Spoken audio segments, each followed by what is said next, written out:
צריך להיות שונה. נתחיל, כפי שציין פרופסור גלזרמן, העבודות הראשונות שבדקו איך מסתמן אוטם, שריר הלב, היו ב-90 ו-95%, שתי עבודות גדולות ברחבי ידידתנו, ארצות הברית, בגברים בכלל. ואנחנו לתומנו חשבנו שמה שנכון לגברים, נכון גם לנשים, ההסתמנות האופיינית, כאב לוחץ בקדמת החזה, דברים שדנו כאן באולפן הזה. מסתבר שבנשים ההסתמנות שונה. יש הרבה יותר הסתמנות חריגה, לא ההסתמנות הטיפוסית, הקלאסית, השגרתית, ולכן אחוז נכבד מהנשים הסובלות מאוטם שריר הלב, מאובחנות באיחור, זוכות לטיפול מאוחר, וגם הטיפול הזה חלקי ולא טיפול מלא. ועל כן הפרוגנוזה, או המהלך, גם לאחר ההבחנה, שונה ועד כה אינו לטובת אנשים, או במילים פשוטות לרעת הנשים. אני מחייכת, אני זוכרת שאני למדתי בבית ספר לרפואה, אז למדנו ככה, למדנו את אוטם שריר הלב הקלאסי, ותמיד אמרו, אוטם שריר הלב בנשים הוא לא קלאסי. אז מסתבר שהוא כן קלאסי, אבל אצל נשים. הוא פשוט לא נבדק, באותו זמן כבר ידענו שהוא לא זהה לזה של גברים, אבל לא היו עבודות מספיק, או לא הגדרנו מספיק כיצד הוא מופיע בנשים, מתי צריך לחשוד באוטם באישה.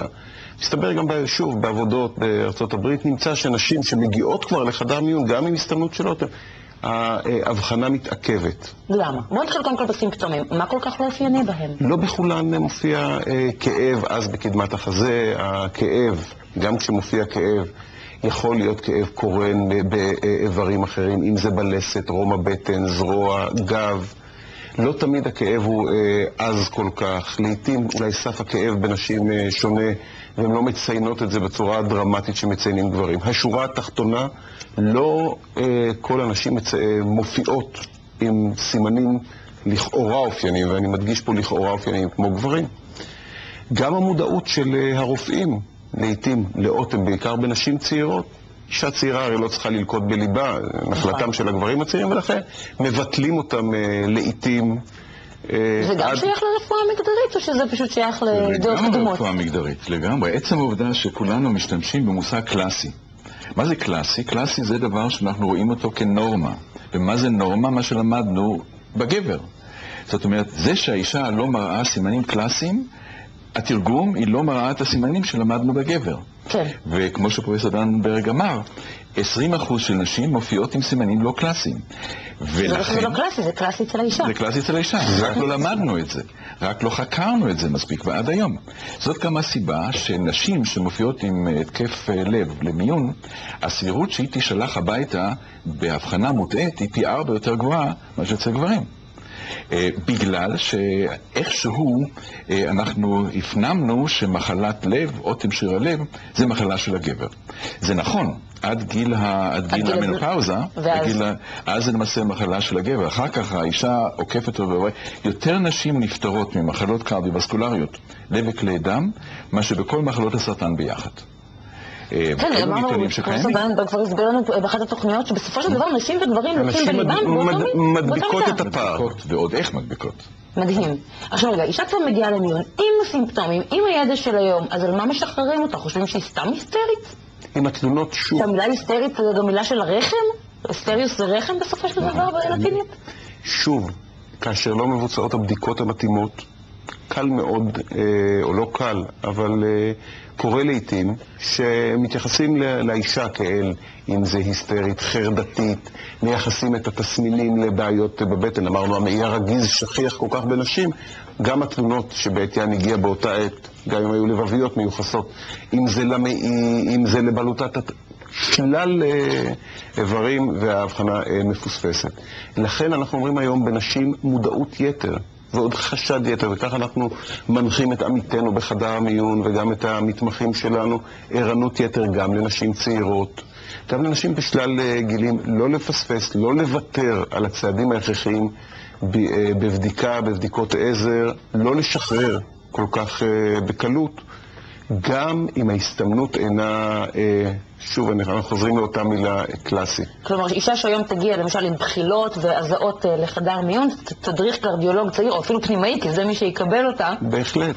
יכול להיות שאין לה סימנים קרדיולוגיים, אתה תעשה לה אק"ג. גם אק"ג וגם בדיקות דם ובדיקה חוזרת לאותם אנזימים, לאותם ביומרקרים, סמנים לבביים, לא להיות שאנן. השאננות היא ביסוד הטעות, ולכן ערנות יתר.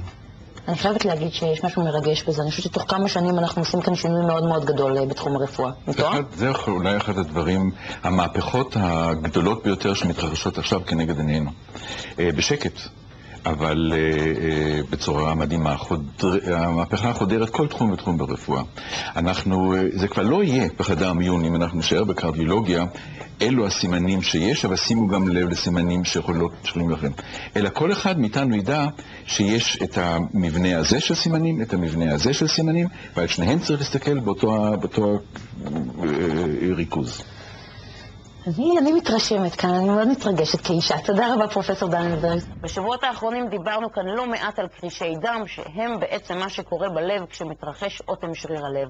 אנחנו רוצים לסיכום סדרת הרעיונות הזו לדבר על כל הגורמים שמעלים את הסיכון לאוטם, ולכן פרופסור חיים דננברג נמצא איתנו שוב. שלום. בוקר אור. זה באמת נראה כבר שאנחנו נודניקים. אנחנו כל פעם מדברים על אוטם שריר הלב מעוד זווית ועוד זווית, ובאמת, אני לא חושבת שאנשים עדיין מבינים כמה הבעיה נפוצה. בעיה נפוצה מאוד, סיבת המוות השכיחה והמובילה בעולמנו, וודאי כאן בארץ, ואנחנו ממשיכים לחפור ולהבין טוב יותר במטרה למנוע ולטפל היטב.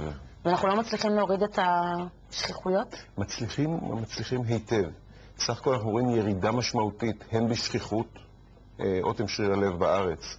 נתוני הלשכה המרכזית לסטטיסטיקה מדהימים, בסך הכל ירידה של עשרות אחוזים בשכיחות האוטם, ועדיין סיבת מוות מובילה, ואולי אפילו יפה יותר, לא רק ירידה בשכיחות, ירידה בתמותה, ירידה בתחלואה, וזה מה שאנחנו מנסים להמשיך, את המגמה הזו אנחנו מנסים להמשיך. ואנחנו שמחים לעזור. יושב איתנו גם חיים כהן מחברת נטלי ופרדי רוזנפלד מחברת הראל. אם יש לכם משהו להוסיף לדיון, אתם יותר ממוזמנים. שלום גם לכם. אוקיי, בואו נדבר על הגורמי סיכון לאוטם שריר הלב. הם בסופו של דבר גורמים שלא משתנים. מה הם? ראשית, הגורמים באמת שקשה לשנות גיל. ככל שהגיל מתקדם יותר, בגיל מבוגר יותר, שכיחות עולה. מין בגברים, לפחות בגיל צעיר, שכיחות מוגברת בהשוואה לנשים, לאחר מכן הן מתקנות בגיל מבוגר. בואו נדבר שנייה על שני גורמי הסיכון האלה שאינם ניתנים לשינוי. לא משנה מה נעשה, לא משנה את הגיל שלנו. זה נכון שככל שהתקף הלב בגיל צעיר יותר, ככה הוא חמור יותר? יש איזה מין מיתוס שכזה? לא בהכרח, לא. לא בהכרח? לא, אלא שהוא דרמטי תמיד יותר, ומשפיע על אורך ואורך החיים אולי בצורה משמעותית יותר, אבל בקשישים האוטם אכזרי יותר, מסוכן יותר, כרוך בתמותה מוגברת. אוקיי. בוא נדבר על המין. זאת אומרת, בגברים בגיל צעיר יותר יש להם יותר התקפי לב. מתישהו האנשים משנות את הסטטיסטיקה? מתקנות את הפער, אם ניתן לקרוא לזה כך, בגיל מבוגר לאחר בלוט, השכיחות בנשים עולה, ובסך הכל, בסופו של דבר, לקראת גיל 80, השיעור המצטבר סך הכל הוא כמעט ושווה. השיעור המצטבר הוא כמעט וזהה? בגברים ובנשים. כלומר, בסך הכל נשים וגברים לוקים בליבם באותה מידה? בהחלט, כן. אלא שבנשים פשוט בגיל מבוגר יותר. זה די מהמם הנתון הזה. כן. זה מפתיע בוודאי כל פעם מחדש. כן. סך הכל גברים ונשים לוקים כמעט אותו דבר. נשים, העקומה עולה לקראת העשורים המאוחרים יותר לחיים. גורמי סיכון אחרים? נתחיל באלה שאנחנו יכולים לשנות. עישון גורם סיכון מוביל, באמת בצעירים אנחנו רואים את העישון כגורם סיכון מוביל לאוטם שריר הלב, וכמובן יתר לחץ דם, סכרת, דיסליפידמיה, שזה מה שהיינו קוראים בעבר יתר שומנים. היום אנחנו יודעים שלא רק יתר שומנים, אלא שינוי בתמונת השומנים. יש את הכולסטרול הטוב והכולסטרול הרע, זה אנחנו רוצים אותו גבוה יותר, את הטוב, את הרע נמוך יותר. כל אלה גורמי סיכון משמעותיים, וכמובן, בנוסף, אורח חיים, דיאטה. שכל אלה ניתנים לשינוי. אלה ניתנים לשינוי, ומשפיעים משמעותית. יצא לא מזמן מחקר חדש שטוען שמצאו איזה כולסטרול רע חדש שלא מגיב לסטטינים. מכיר את המחקר? יש קבוצה מסוימת שההשפעה של הסטטינים לא מאוד משמעותית עליה, ועדיין אנחנו יודעים שסטטינים ככלל משפיעים הן על שיעור התחלואה והן על התמותה מאוטם שריר הלב. כך שבסך הכל אני חושב שסטטינים לא ניתן עדיין לשלול את חשיבותם הרבה במניעת מחלות. וכמובן, יש אולי גורם סיכון נוסף שאנחנו לא מזכירים אותו, וזה ההיענות לטיפול. ההקפדה על אמצעי המניעה וההקפדה על אורח חיים נכון. זה אולי לא גורם סיכון מוגדר, אבל עדיין זה מה שמשפיע בסופו של דבר. האם ילקה האדם בליבו או לא, ואם ילקה, מה תהיה התוצאה הסופית. אוקיי, אז נתנו כאן איזושהי רשימה של גורמי סיכון. מה זה אומר מבחינתי? שאם למשל אין לי אף גורם סיכון, אז לא יהיה לי התקף לב? א', שהסיכון נמוך משמעותית. אנחנו לא מסוגלים עדיין לתת תעודת ביטוח ולומר אין בכלל סיכון, אבל עדיין אנחנו יודעים שככל שמצטברים יותר גורמי סיכון, ככל שאורח החיים לא נכון, ככה סיכון גבוה יותר. באנשים ללא גורמי סיכון, השיעור נמוך משמעותית. אני רוצה שנדבר שנייה על עוד גורם סיכון שגם הוא בלתי ניתן לשינוי, וזה הגנטיקה שלנו, הסיפור המשפחתי שלנו. מה קרה במשפחתי בדורות עברו? עד כמה זה משפיע? משפיע מאוד. חלק מגורמי הסיכון שהזכרנו בסך הכל הם אלה שבאים, הגנטיקה באה לידי ביטוי, הן בסכרת, הן ביתר לחץ דם, הן כמובן בתמונת השומנים בדם, אלה מחלות גנטיות. חלקן אנחנו יכולים לומר מהי הגנטיקה בצורה ברורה, ובאחרים אנחנו אומרים קשר משפחתי, שהגנים עדיין לא הוגדרו לחלוטין.